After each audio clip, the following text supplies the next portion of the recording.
My name is Camille Weber. We are here with Ken Friedenreich, and it is October 16th, 2015. And my first question for you, Ken, is why wine? The simple answer is why not? It is the beverage of the gods. And for me, being a child of the 60s and having grown up in a household where wine was not ubiquitous, but wine was around, I learned to drink wine before the legal age.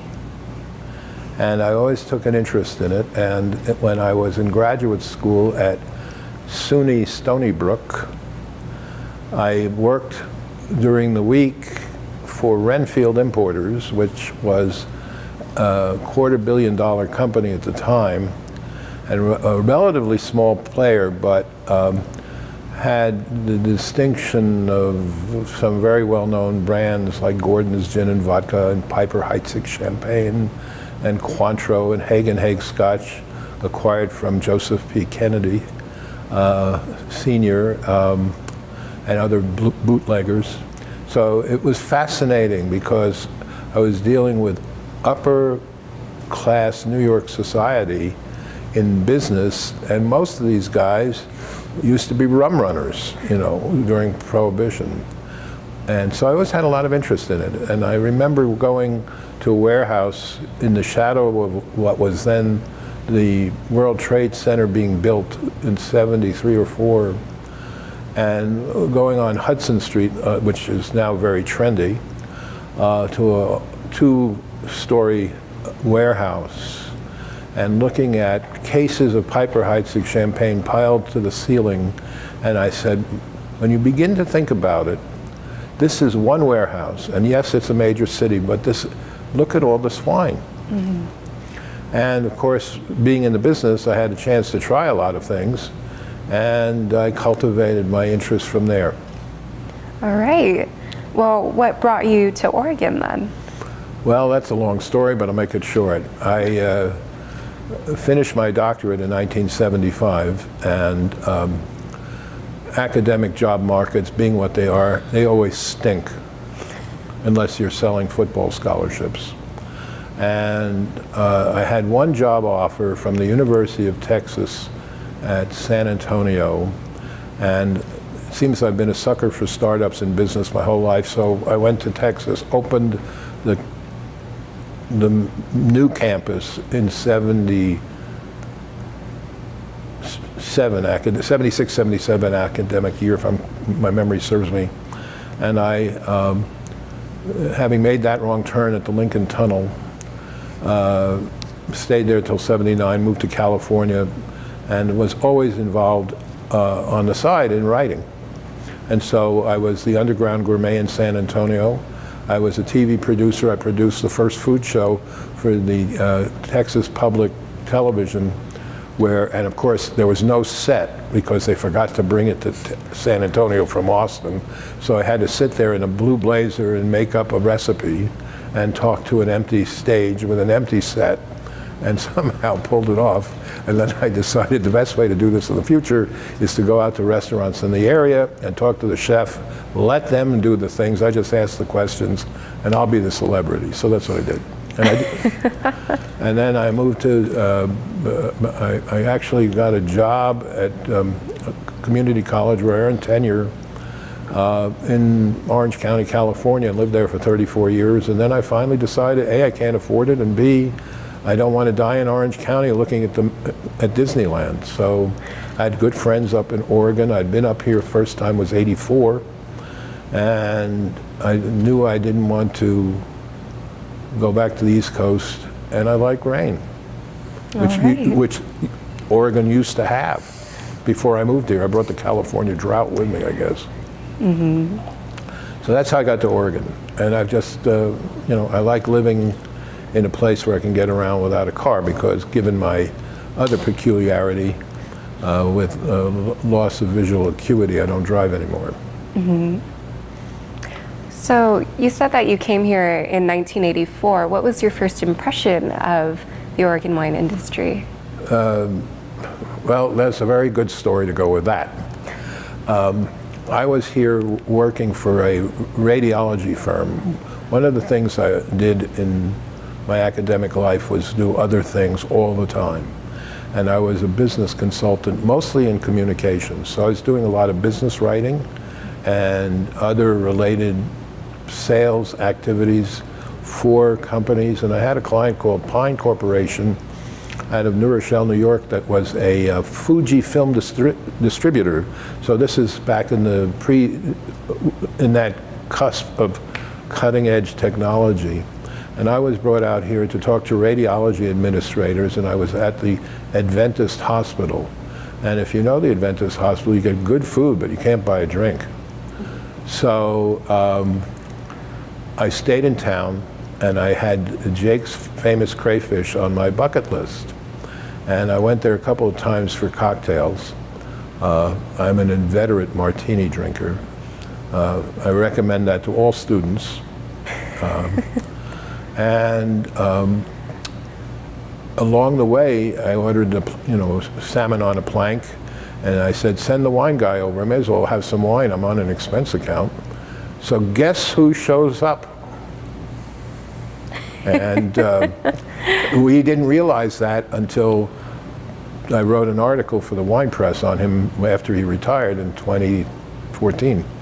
And I realized, my God, this guy actually served me back then. So it's a wonderful small world. Mm-hmm. And the wine world is interesting because a lot of people know each other, and most people here I find it very collegial in Oregon. And that's something that contrasts with California. It's a little easier to become involved here. So, when did you start writing about wine, and what is your background regarding wine writing? The first article I ever published was a drama review, and the second one was for the New York Times on a restaurant that offered chef de jour. In other words, you auditioned as an amateur, and the staff voted on your, and ownership voted on your cuisine, and then set up pairings with wine for dinners. And you sort of had a one-week show, like a repertory theater.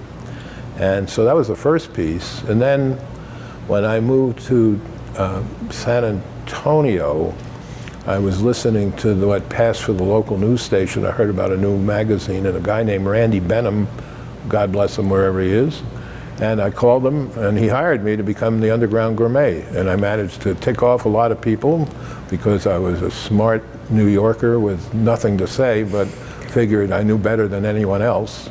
And of course, I really like living in Texas. We can publish that now.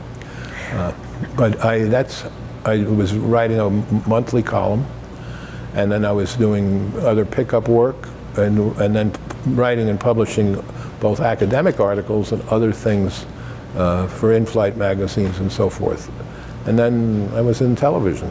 So it's been in my blood. Mm-hmm. And I started 3 restaurants with other people. So I've been around it as I call it a non-entrepreneur.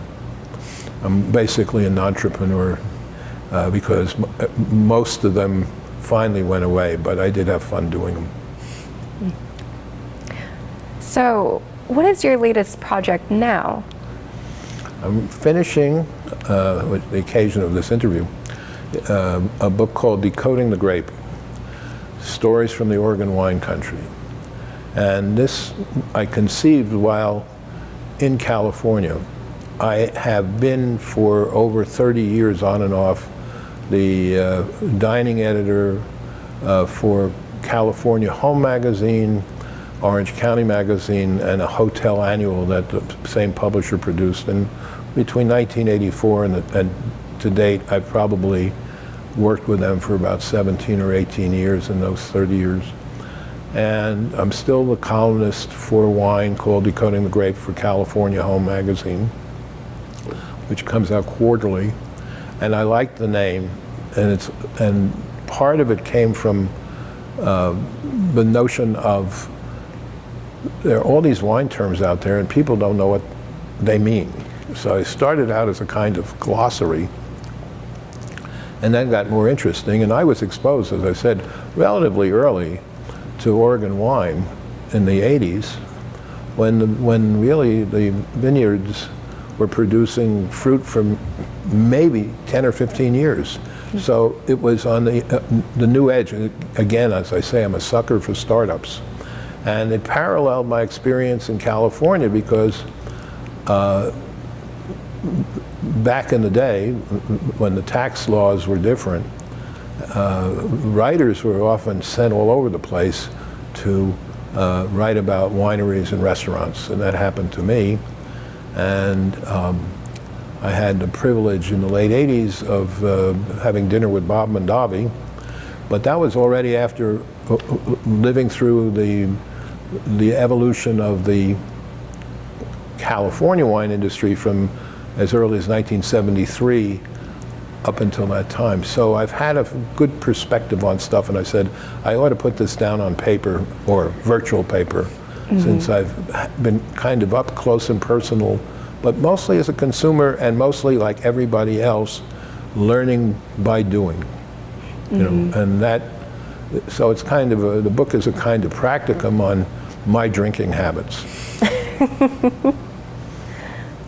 Fair enough. So you've done both article writing and you've done longer works. What, in your opinion, is more difficult or challenging for you as a writer? Well, since I can bring out my prop, this is not drumsticks. This is my blind cane. And I am legally blind, but I can see a lot. But I can't see everything. And I can't read my books. And I can't read my columns. I have to read them electronically. So if they're online, I can see them, like the stuff I do for Oregon Wine Press. However, that sight challenge notwithstanding, because I can see what I'm writing more or less, it's really stamina. Because you have to sit there and sort of work things out. I've always been a fluent writer, and I've never had a terror of an empty page or a blank screen, unless it's a blue screen on a Windows system. But when I taught writing, I always started it with the same way. There was a book by an English composition primer by a guy named Sheridan Baker, and he had a keyhole model, which I really liked. You sort of started broadly and worked your way to a main point, and then you evolved that point through the body of the writing, and you came to a point where you restated the main premise and went out, leaving them wanting more. So it's kind of a show business formula. And of course, then I was in television, so I sort of integrated all of these approaches into how I structure narrative, and always want to have, I always like to come in from a wing walk. You know, it's like going to the theater. A character has to establish the mise en scène. They have to establish the scene. And it's fun to start writing and seeing where it goes. As Yogi Berra, late and lamented, said, according to the press, if you don't know where you're going, you may end up somewhere else. And I'm totally convinced in my writing, because I've also written screenplays and documentary stuff, that you have a conception, but be open to the surprise of where your writing takes you. And the Sheridan Baker line was, writing is discovery. You don't know until you do it. Right. So what kind of challenges does that pose in kind of determining your audience then?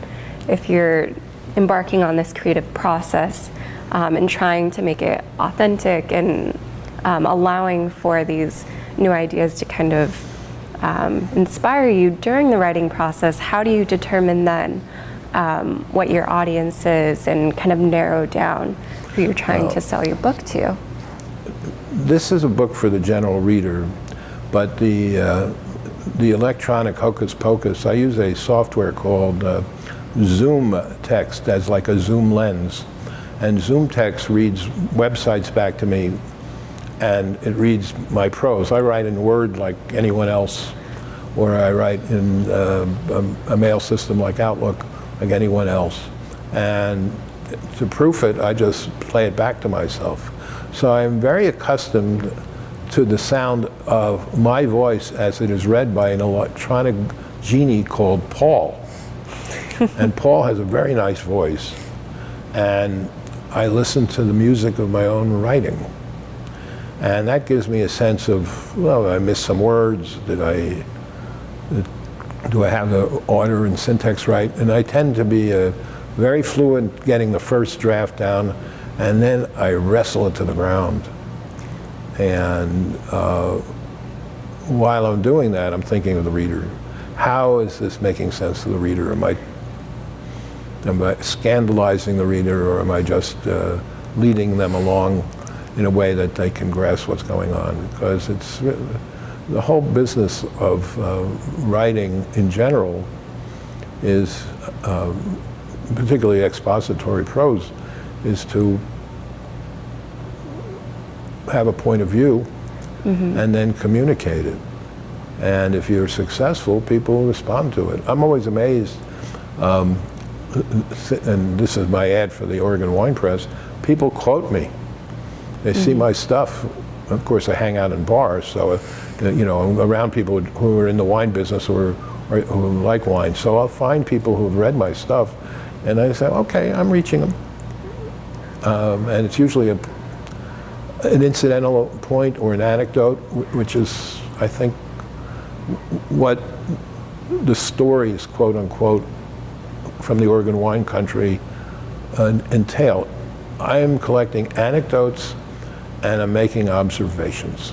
And that's what I'm putting down. And I won't say there haven't been books on Oregon wine, but there aren't a lot. Doc lent me The Boys Up North, which was an account of the founders' families and the wine efforts that culminated in a book published in 1997, so it's almost 20 years ago. And I looked around the marketplace and said, it's time for somebody to come back and address where this is going now, that the New York Times and other East Coast newspapers and media have discovered Portland. It's a very manageable city.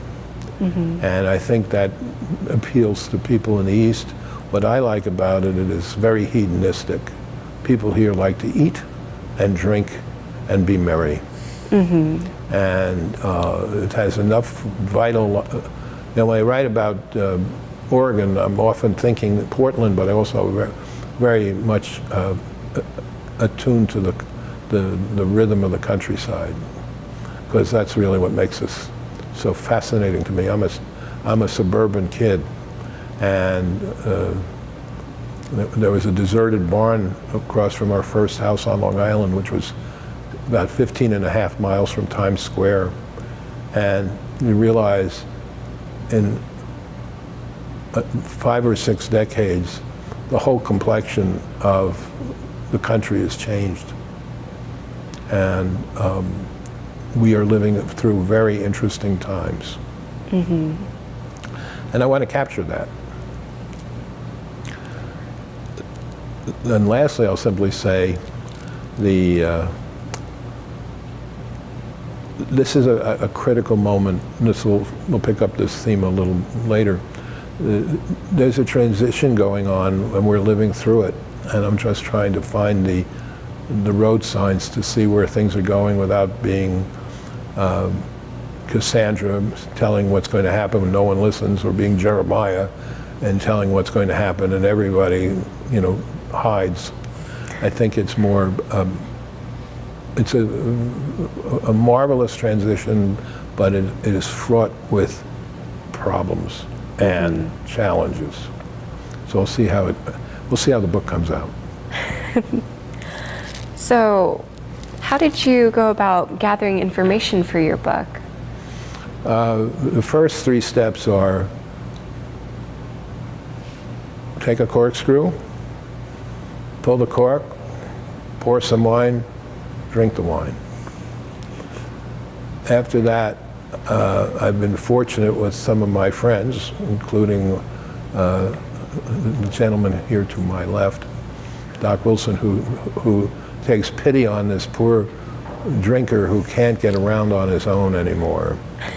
And so, and Doc's background is such, and I've written about it, he's known as the Kevin Bacon of the Oregon wine business. And so his interview, which you can reference on the Linfield College Oregon Wine History Project website,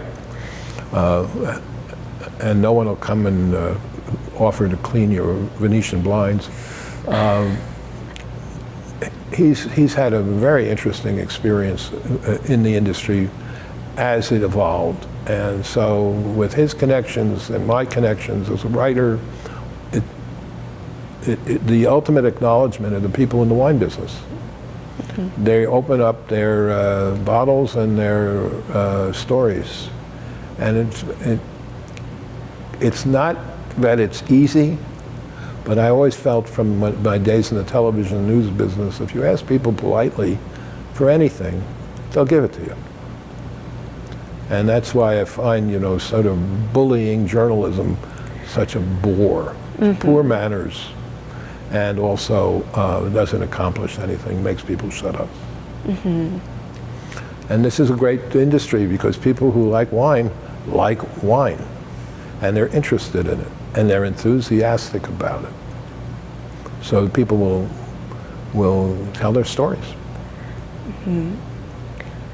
So did you find that you wanted to focus on specific AVAs when you were doing research, or how did you go about representing each region of the Oregon wine industry? Well, I must say that I wish I could be in all the AVAs at once. And I've been in about half of them. And I've probably visited over 120 wineries. Mm-hmm. So when I started writing this book in early 2013, I actually conceived it in 2012, during mid-2012, but I found myself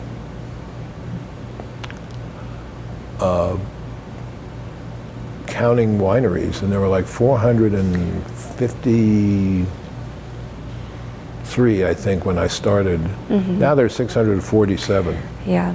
So the whole thing is moving so fast that no matter what I do to kind of quantify my observations, I'm always trying to catch the train because it's moving. So it's a moving target, and it's because it is in motion, I look at what I'm doing as a kind of a status report with little history in it, rather than a full-blown history or a consumer guide. There are plenty of tour maps and other resources available for people visiting Oregon to find out where to go to drink wine. Mm-hmm. So why wine history? Why is it important for individuals to know about wine history, and maybe specifically Oregon wine history? Well, if you think about the history of culture in general, wine is a part of it. One of the pieces in the book is about prohibition, and there's a 1996 article on alcohol in the Bible, and there are 228, if I'm not mistaken, references to alcohol, mostly wine, in Scripture. Most of it is in the Old Testament, and most of it is positive. The only thing they tell you is don't hire a leader who's a drunk, which may explain why Moses took 40 years to get the Israelites out of the desert. But it's a central part of hospitality, whether you're reading Homer or Scripture or, Shakespeare and his contemporaries. Chaucer's father was a vintner. it's been around, and it's part of a greater ritual of hospitality and sociability and storytelling. Plus, it's good. And so, having that perspective, I think, gives one a piece of information or a context for the information of what's going on in the bottle today. Where did this wine come from? What's the etiology of these grapes? Now, if you go to UC Davis and you're studying enology, you're going to learn a lot about where the grapes come from and how they naturally merged, so to speak. You'll learn about cloning. You'll learn about a lot of technical stuff that doesn't necessarily tell you about history so much as how the knowledge once discovered was applied. And so it comes back to the stuff in your glass. It always does. And when you're drinking a good glass of wine, and I'm using any wine that pleases you, there's a history behind the grape, there's a history behind the winery, and there's geography behind both, and geology and climate. So it's in a world where most people, I mean, I remember the joke about the woman who wanted to get the bus from LA to Hawaii. We don't teach geography. We certainly don't teach history. And the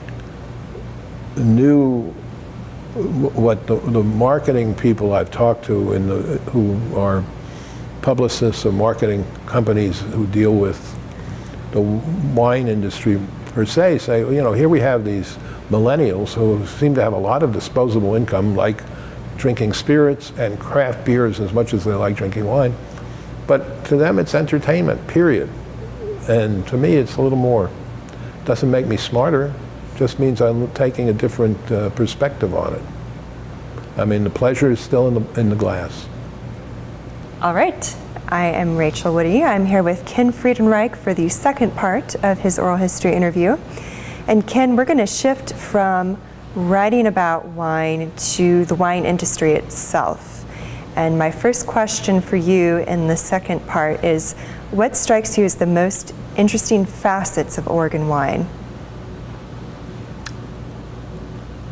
The most interesting facet of the wine is that it's, and I'll explain this, is that it is not California wine. And by that I mean it has a lot of suppleness and subtlety that I didn't find in many California wines, which were not to say they were bad.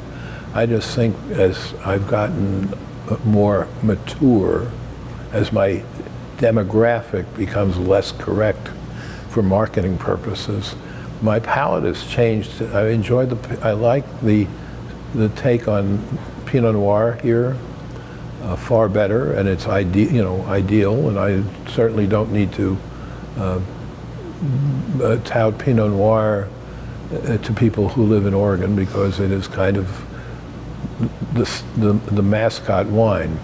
I'm also enjoying the Chardonnays and the other whites that I've encountered that you don't find all over the place, like Müller-Thurgau or Grüne Veltliner, or even Pinot Blanc. I mean, there are variations of these varietals elsewhere in the world, but I think Oregon has a nice handle on it.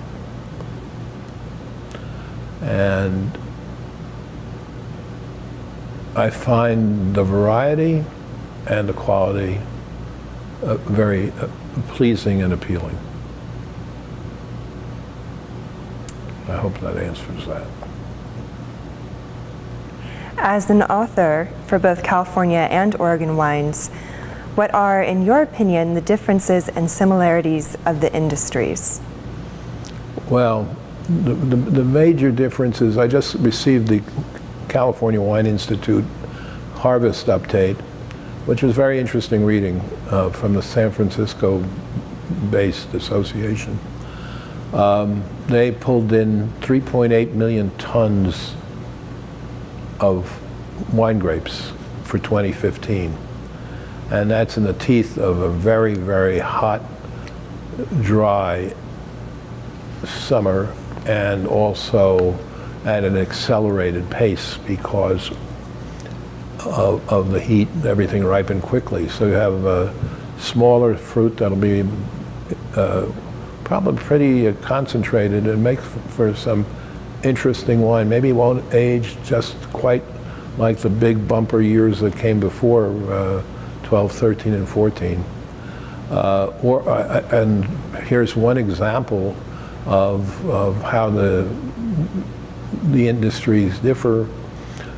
I called the Oregon Wine Board and asked by email said, do you have the latest harvest numbers for Oregon 2015? And the response was, no, we'll probably have them next summer.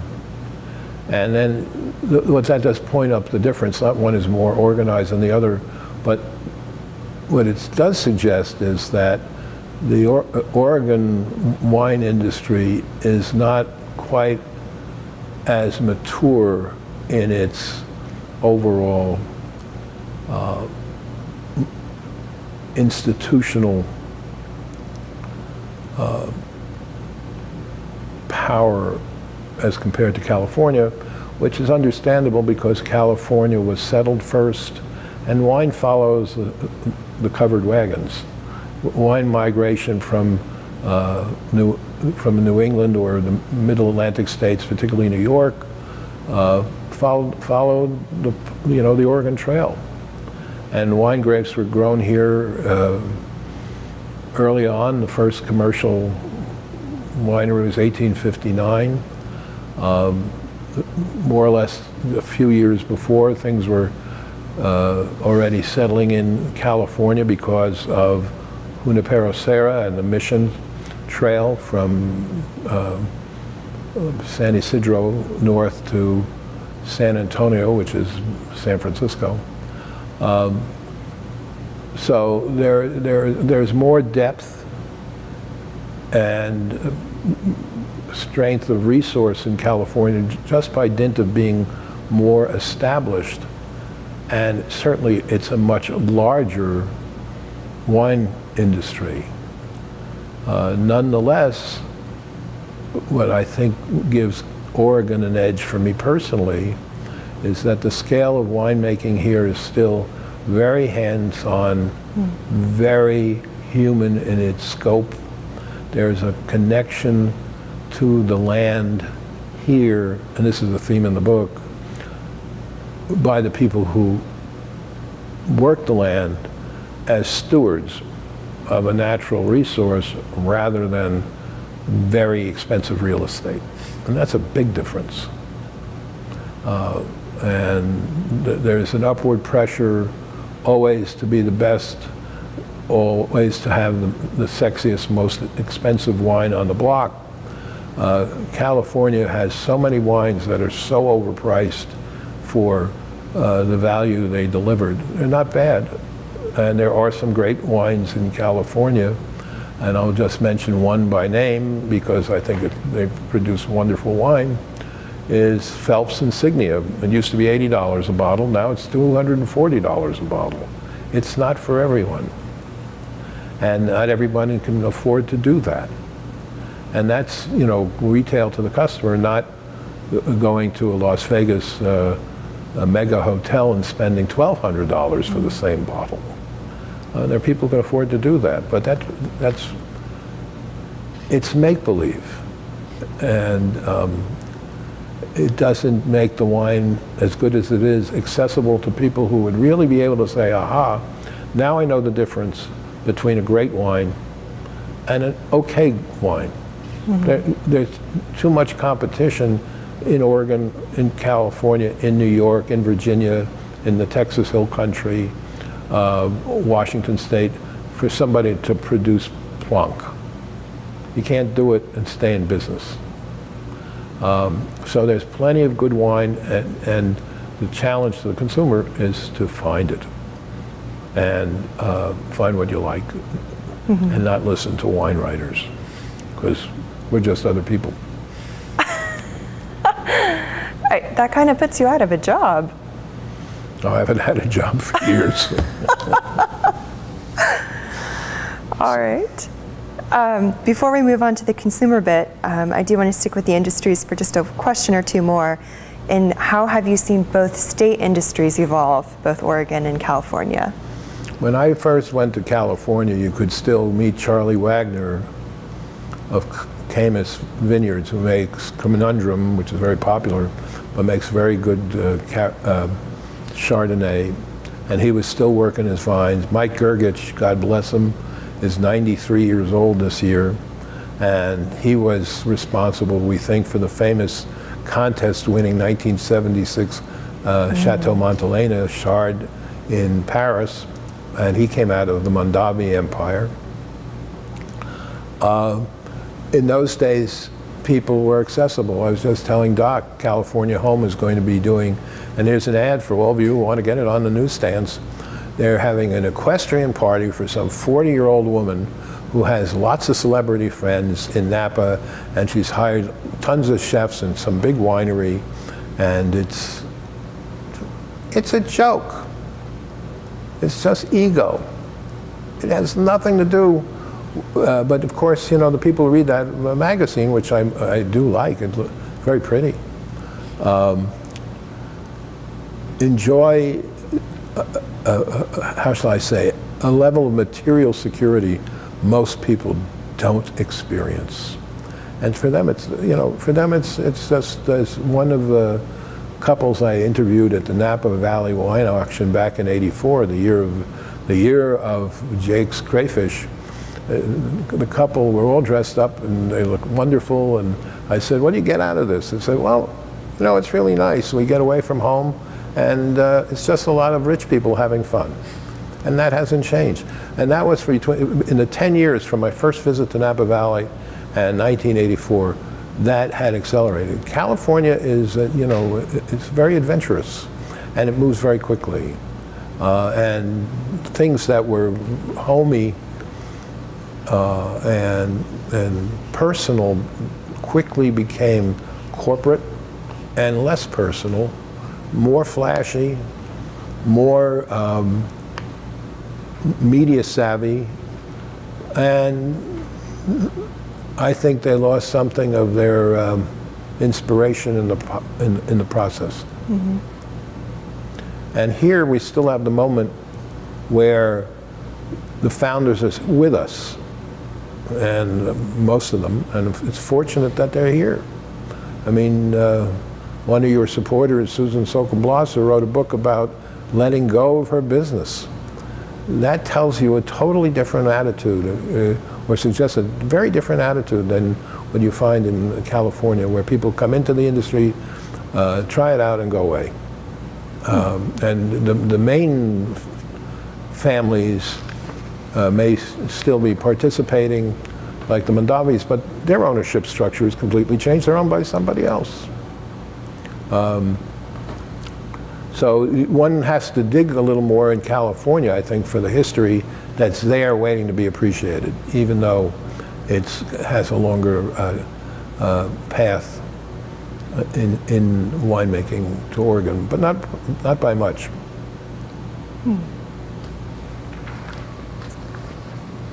Do you think Oregon will change when the founders pass away? Will the sun rise tomorrow? Absolutely. When Kendall Jackson came in here and paid mega bucks, another guy I met when he was around, paid mega bucks for 1,300 acres, and then said, "Well, we're not going to change anything." That's like saying, "Do you believe the moon is made of green cheese?" Of course, it's going to change. All that cash is going to add both new resources and new parameters for performance, and the little guys get squeezed out or become lost in the clutter of the new voices competing for attention. One can only drink so much wine a day, and one can only purchase so much wine a day. And if you're being bombarded by commercial messages, and I don't mean this on the radio or on television so much as within the industry, at restaurants and package stores, you tend to lose some of the focus in the market, even if it's bigger. So I think without question, what Oregon is facing is a succession challenge that could be met in part by what I call a conservancy notion, which is to say, since it's collegial here as a rule, and since I look at the land as a finite resource, what both California and Oregon do not have is 1,000 years of winemaking experience and tradition with a certain plot of land, as you would find on the main road in Burgundy, or along the Gironde, or in Tuscany or Piemonte. We simply are too young. And if the succession becomes muddled in other considerations, such as somebody who tried the wine industry as one of the growers in Willamette Valley gave me a wonderful quote. He said, in California, it's one rich white guy trying to show off to another old rich white guy. And while it's a little divisive, there's an element of truth in that. And I think what we have to have happen is the people who are part of the legacy here, because they were founders or their children are now involved, who were responsible for the legislation that passed in '73 with respect to growth in the valley. One has to ensure that that institutional blockade, so to speak, remains intact. And as time passes, people will forget about it, and new bunches of bankers and lawyers will show up telling you, oh, that's not what they meant. And they'll reinterpret the law, and the next thing you know, you'll have a big box store on every corner, and the traffic to go with it. And pieces will be just cut away one by one, and one day you'll wake up and you'll have another Napa Valley, which is not the charming place it used to be. It's still beautiful, it still makes great wine, but it's lost something. And that connection to the land can, I think, be bankrolled, so to speak, with my little modest proposal, which would be that the people who are founders and the people who've come in create their own land trust, like they do on Long Island. And there's an assessment that they're paying in, which will be passed along to the consumer, but there'll be a sinking fund, so to speak. So if I own a winery and I have no heirs, and I'm ready to go to Fiji and follow another dream, I'm not just turning the land over to somebody who's going to turn it into condos. That my colleagues can pick up the property at a fair market price and keep speculation from driving everyone out. There's already too much going on, and of course I can't, I'm not going to stand in front of the railroad and pretend to stop the train from coming. But I would like to see the virtues of the Oregon wine country and wine community applied to making sure that in 50 years it won't look so different from where it is today. because the best parts of California winemaking, as in Washington winemaking, were all young. All of this is in my lifetime, in your lifetime. It's been over 40 years, 45 years. Now the industries go back further, but the reality is we're still newbies. And it would be a shame, just because of the notoriety and the profitability, which is a matter of how you count the numbers, and what, you know, all the various jokes about the happiest day of your life is the day you buy a winery, and the second happiest is the day you sell it. It's not an easy business, and the people who farm the land, I think, have a better sense of how to keep the land going. And I respect that in the winemakers who have that touch and that feeling, because I think it shows up in the glass. That sort of inspired a side question in my head is, for the wine industry, is it a farming industry or is it a luxury industry?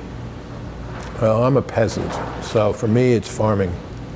Even though I'm a suburban kid and I grew up in Great Neck, New York, I mean, to me it's farming. And it's farming with other resources. I look at it as an industry that adds to the quality of life in the state of Oregon, just as it adds to the quality of life in Burgundy, Bordeaux, the Finger Lake District of New York, Walla Walla, and Willamette Valley. It's a resource. We want to protect species of fish, another natural resource. You know, air is a natural resource. Petroleum is a natural resource. It's true, it's refined, but it's finite. There's only so much land to go around that is productive. We must look at it as farmland that has a ancillary and seriously consequential benefits if you follow the steps, so that you can retain what made it great to begin with. Great answer. What are some of the untold stories in the wine industry? I'm usually half drunk by the time I hear them. I have to have Doc actually tell me what the stories we heard. No, it's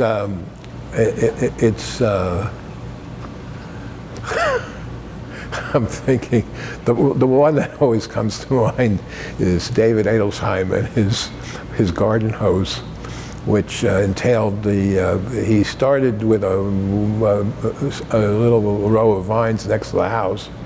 I don't know how small the plot of land was, but there's no irrigation, so he started using his garden hose to do it.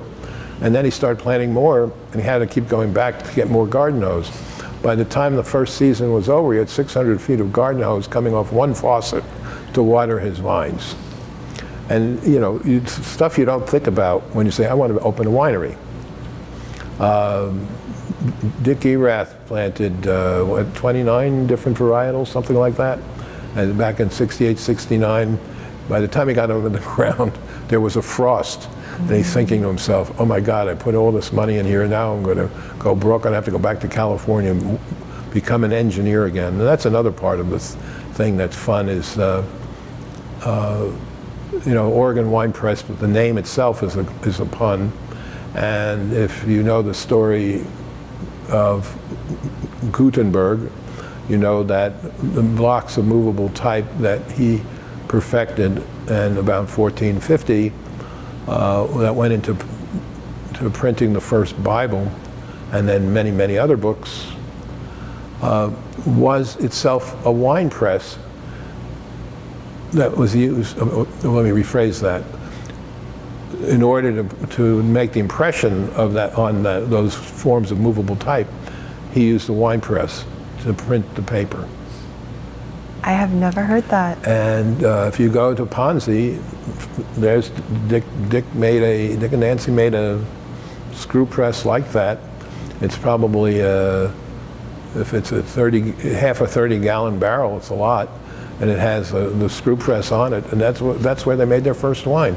And the fact that they have this wonderful facility, which is very sexy and very postmodern and very, I call it post-Frank Lloyd Wright. It's a very beautiful facility. But right there in the lobby is this little stupid bucket with this stupid little screw press on it. And that tells you that they have remembered where they came from. And of course, for him, he came from Walt Disney. And that's another good succession story. It can be done. The story I tell in the book is about Bob Mondavi, who is obviously the man who made varietals the way we sell and perceive wine in the United States. It's a tremendous boon, and he wanted to make wine that was better than the next guy. And he wanted to make wine that was comparable to Bordeaux, that he felt that that Napa Valley at the time had the components to make world-class wine, and he was right. He made a ton of money. I mean, just to UC Davis, between the concert hall and the School of Enology, he gave $25 million. He refurbished the Napa Opera House, the theater. He's done tons of charitable work in food and related wine research. And yet the guy couldn't figure out how to let go of his company and give it to his kids. And it became a bloodletting. And, I guess one can't be successful at everything. And so they did a public offering. They made a public offering in '93 in order to kind of right some of the mistakes they made because they were losing money. So they all got rich. And then they had more money to make mistakes. And finally, they had to sold the whole company to Constellation Brands in 2005. But it was pretty nasty stuff. I think that's a great exemplum of what not to do. Because what happened along the way, they lost the equity in the brand Mondavi wine, and they lost their institutional memory. And that's at the bottom of the book, is how to develop your taste memory. And if the wine makers lose their institutional memory, and the best way to find it is through their library selections. That's why I like Irie, because it goes back to a founder and his son. And there's some interesting stuff in that library. So fortunately, the scale here is small enough that people can blow the whistle and say, wait a minute, I think we may be going a little too fast down this company path. Let's see if we can benefit the investors that we have and the consumers who support us without denuding the product. Mm-hmm. I think another one of the sort of untold stories or perhaps forgotten about aspect of sort of American wine history, but especially with Oregon, is prohibition. What are your thoughts on that? Oh, don't get me started. As I said earlier, when Camille was talking to me, the people I worked with were usually the sons and daughters of bootleggers, or they were the bootleggers. Like the Bromford family, the old man was bringing lots of brown whiskey into the United States in the 20s. And prohibition was a very bad thing. The only other thing that was worse was trying to cram the victory of the North in the Great Rebellion of the Civil War down the throats of the losing South by putting the newly freed slaves into local government and creating an enormous resentment that took a very long time to ameliorate, and it's still a problem. And that was one of those great noble ideals that had very negative consequences. Prohibition was another ideal. And it came out of, certainly alcohol abuse is something that tends to cause domestic violence and other things.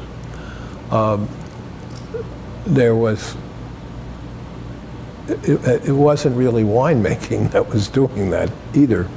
But as we manifested our destiny, there were a lot of women who had to put up with a lot of drunk cowboys and pioneers. But the residue of that was historically tied to women's suffrage. And so it became an issue at the time that women were about to get the vote. Prohibition went into effect the year before women received the right to vote, 1919, 1920. On top of that, during World War I, there was the beginning of the reaction to all the immigrants who had come from Southern and Eastern Europe. Russian Jews, Ukrainians, Polish Jews, Polish people, the Irish were already here, but Italians, Spaniards, people from the Balkans, people who came because the labor market in the United States demanded more and more people as we went into our great industrial development.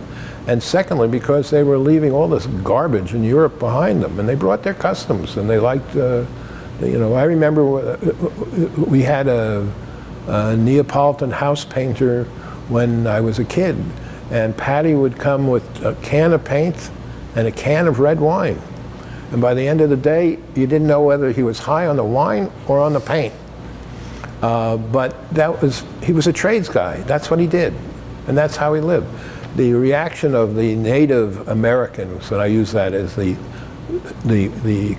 Mayflower class of people, thought, well, we're going to be inundated by all these more swarthy, musical and expressive people who complain and yell and have too many babies, and here we are, we're living in our refined neo-Georgian mansion, and we don't want to sully ourselves with such neighbors.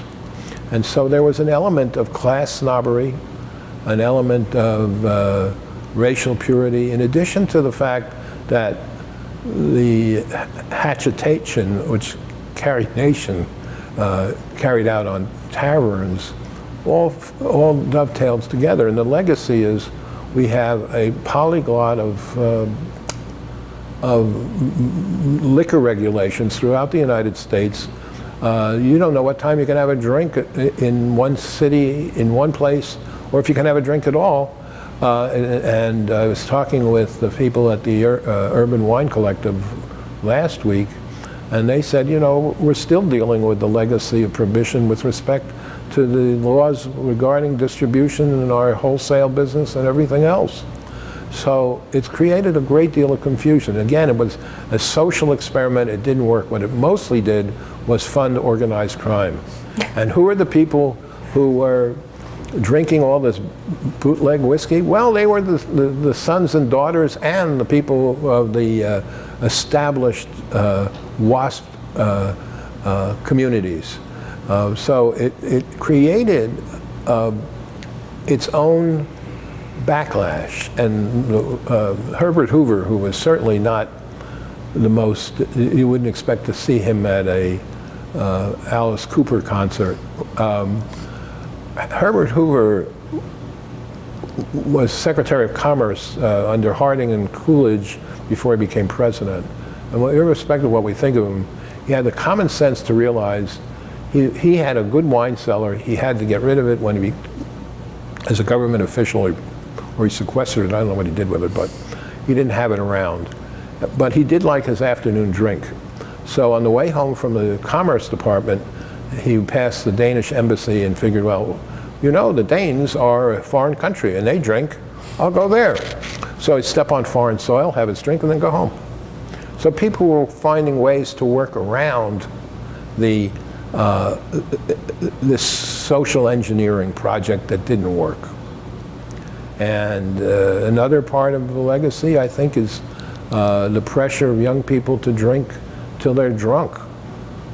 Again, if it's not a part of a home tradition, it sooner or later becomes like the forbidden fruit syndrome. And because you can't have it, you want it more. And I think that's domestic education. It's also the nature of our scattered, modern, postmodern world, where the family meal is not a family meal, it's a drive-through or a microwavable thing that people are having on the fly. That goes, in other words, the hospitality you see in food and wine magazines, on the Food Network and so on, while it's really appealing, also has an element of desperate artificiality, because people really don't live like that anymore. So it's a little bit nostalgic, but mostly it's just not real. And these are some of the things that occurred as a result of the ban on alcohol, which was a terrible idea. And we're lucky we got past it, but we're still living with those legacies. And I mean, I was lucky. I grew up on a sailboat, and I learned how to drink a gin and tonic at age 6. I mean, it was mostly quinine water and lime, but I developed a taste for that, spiky stuff, and it was good gin too. But it wasn't like God was going to come down and throw me into the pit. It was, hey, it's a hot day, the wind isn't blowing, let's have a drink. So we all did. And maybe not been 6, but I mean, but I was drinking cocktails with my parents in my early teens. So I learned to A, appreciate it, and B, understood that if I took too much of it, it might not agree with me. So far, it's agreed with me for 50 plus years or 60 years. How would you identify or describe California wine consumers compared to Oregon wine consumers? I think the first thing I would say is, I have 2 words: Screaming Eagle. Also the first name of the World War II 101st Bastogne. The Screaming Eagle is $800 or $900 a bottle for a Cabernet that is quite nice, but not worth the money. And I think Californians are susceptible to excess for status reasons, for competitive reasons, for this is redundant probably, having the ability to do that is cool. And so there's a lot of a lot of brand name dropping. And again, I don't disparage California wine because it's not good. I believe some of the best stuff is not promoted enough. I think of the Bennett Valley AVA where Mayacamas is, and it's a nice little winery near there called Gemrose, and the wine is lovely, and it's Grenache. They does Grenache-based wines, and it's very nice. But you won't hear about it because it's not being hyped. The consumer there is more of a label reader. I mean, like looking at your, looking under your china to see if it's real, looking on your sweater to see who made it, unless you've got the insignia on your shirt, which is advertising someone else's brand, which you paid for, and such. And I think here it's a little less so. And I think people here are, and Oregonians, particularly in the wine industry I talk to, are very proud of being a little ornery about that. They are happy to have learned in California, and they acknowledge the debt, but they're happy not to have to do business in California. Your quote earlier, don't listen to the wine writers.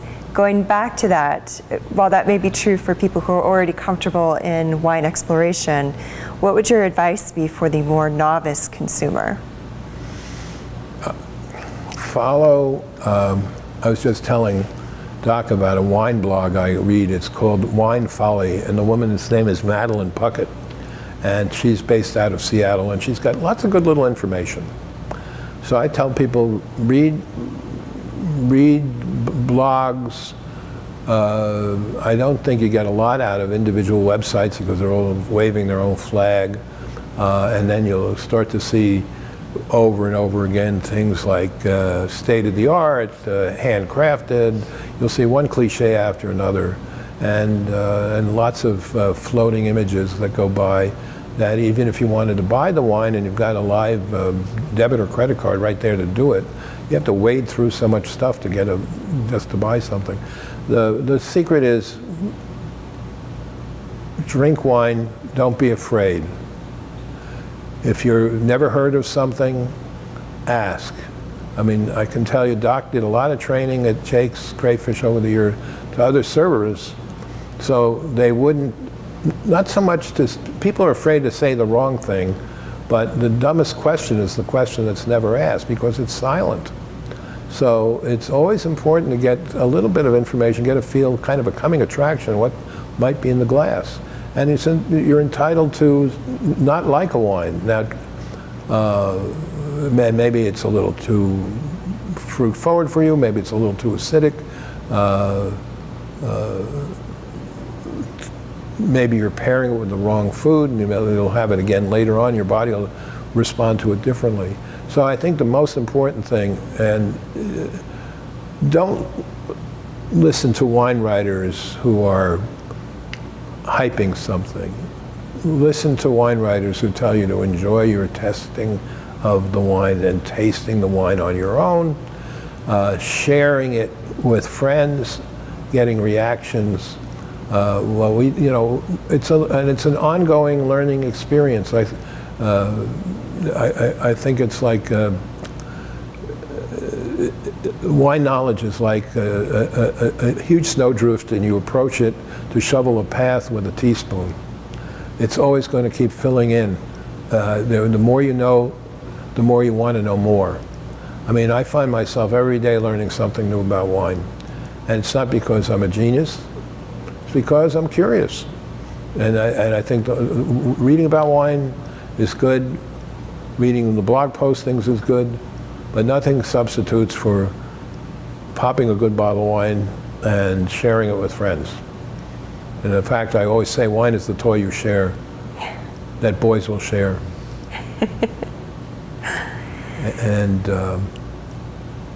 And make notes, because when you get to be old enough, you'll forget what you drank.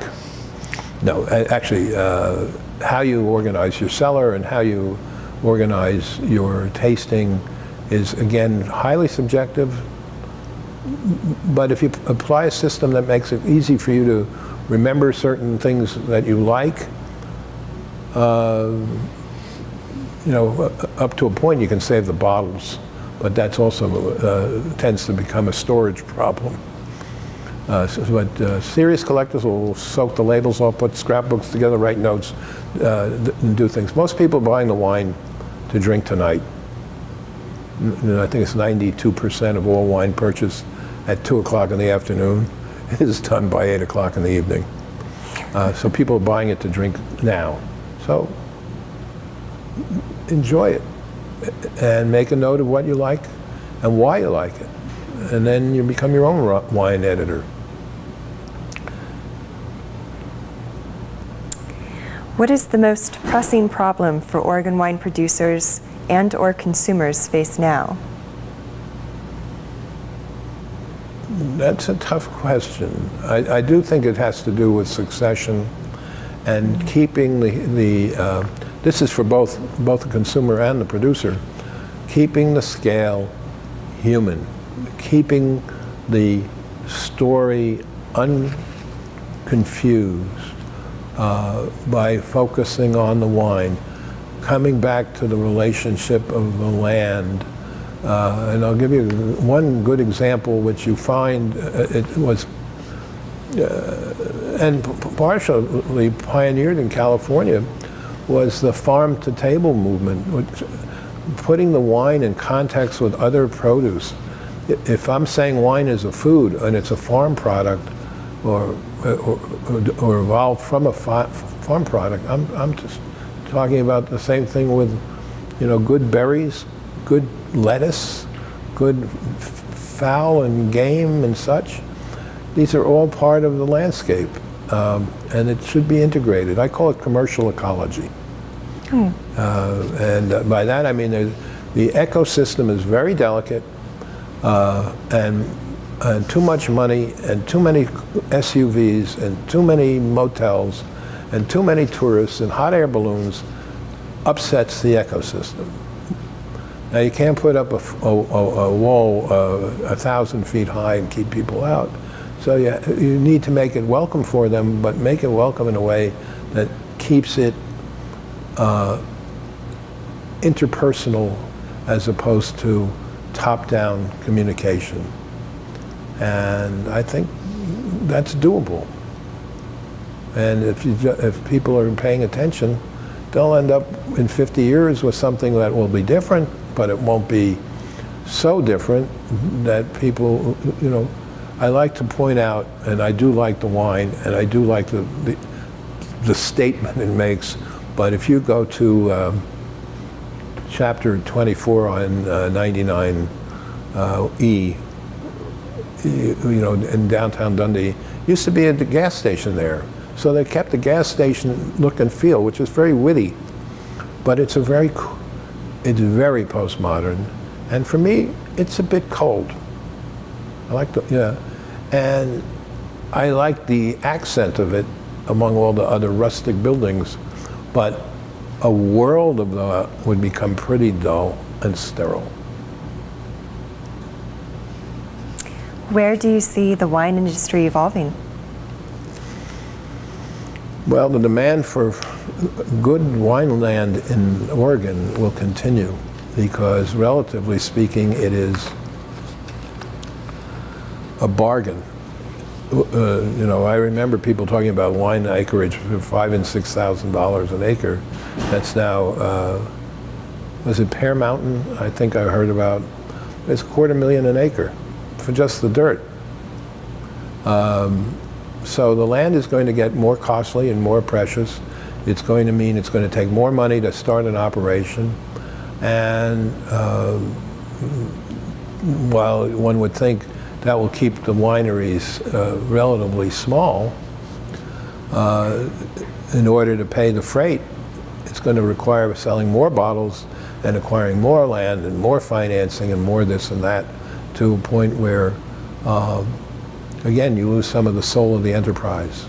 So, and that upsets the commercial ecology that exists today. And I hope that doesn't happen, and that there's enough foresight, as there seems to be, to mitigate the downside of being successful and making wine and food in an area that people love to visit and eat and drink. Where were we before there was Portlandia? And will we survive? I forget the name of the chicken, but you know what I mean. So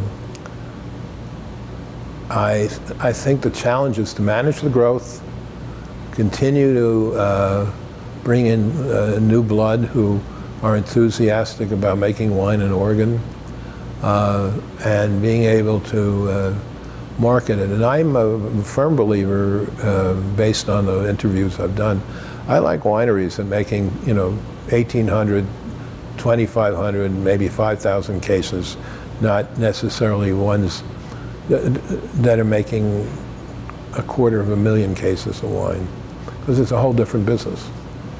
as they say in those marketing terms, the metrics are different. I like the scale of the smaller wineries. They can pay more attention. And if you have something that you run out of, it makes it a little more valuable and makes the experience a little more, I think, enjoyable because it is special.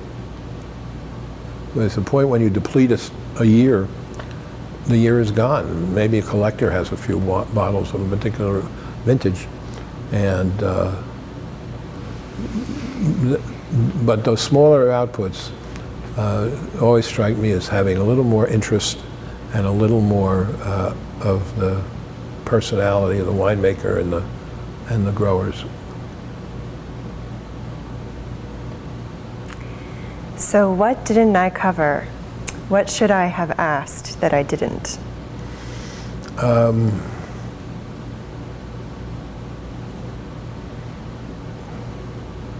Well, the one thing I would just add as a comment is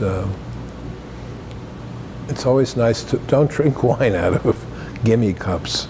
Buy some wine glasses. It's worth the investment, and it's one of those things that. You didn't ask me about screw top bottles. I like them because I can't see it open. I can do very well with corkscrews for reasons that I guess I'm opened enough bottles, but I think it's the screw caps make a lot of sense. And again, there's more aluminum than there is cork